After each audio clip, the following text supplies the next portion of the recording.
عمر بن عبدالعزیز 3 بر اعظم کے بادشاہ تھے، 1 کروڑ مربع میل پر حکومت تھی، 1 کروڑ مربع میل۔ جب انتقال کا وقت آیا تو رجا بن حیوہ کو بلایا کہ دیکھو میں نے عبد الملک بن مروان کو دفن کیا جو ان کے چچا تھے سگے، اور ان کے سسر بھی تھے، اس نے 21 برس حکومت کی تھی۔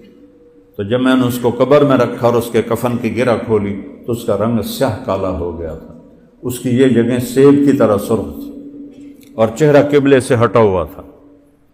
پھر میں نے ولید کو دفن کیا۔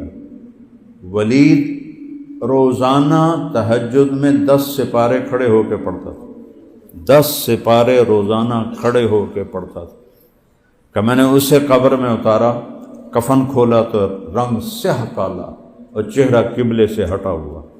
پھر میں نے سلیمان کو دفن کیا۔ سلیمان کی میت کو جب قبر کے قریب کیا گیا اتارنے کے لیے تو ہلنے لگا، اس کے بیٹے کہنے لگے ہمارا باپ زندہ ہے، بے ہوش ہو گیا تھا۔ حضرت عمر نے کہا زندہ نہیں ہے، عذاب قبر پہلے شروع ہو گیا ہے، جلدی سٹو قبر ہے۔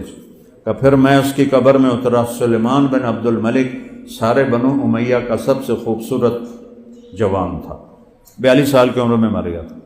تو میں نے جب اس کے کفن کی گرہ کھولی تو اس کا رنگ سیاہ کالا تھا اور چہرہ قبلے سے ہٹ گیا تھا۔ اب میں جا رہا ہوں، دیکھنا میرے ساتھ میرا اللہ کیا کرتا ہے۔ اسی تخت پہ حکومت کی تھی جس پر ان تینوں نے حکومت کی تھی، لیکن ان کی حکومت کا سٹائل اور تھا، ان کا سٹائل اور تھا۔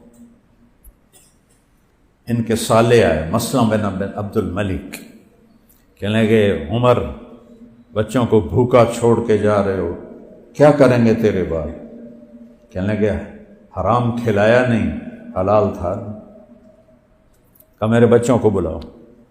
بچے آ گئے، 12 بچے بچیاں تھے۔ کہنے لگے میرے بچوں، میرے سامنے 2 راستے تھے، تمہارے لیے حرام کٹھا کر کا، خود میں جہنم میں جاتا ہوں۔ تمہیں میں اللہ سے تعلق سکھاتا، خود میں جنت میں جاتا۔ میں تمہارے لیے آگ نہیں سہ سکتا، میں نے تمہیں اللہ سے لینا سکھا دیا ہے، جب ضرورت پڑے اللہ سے مانگنا، اللہ دے گا۔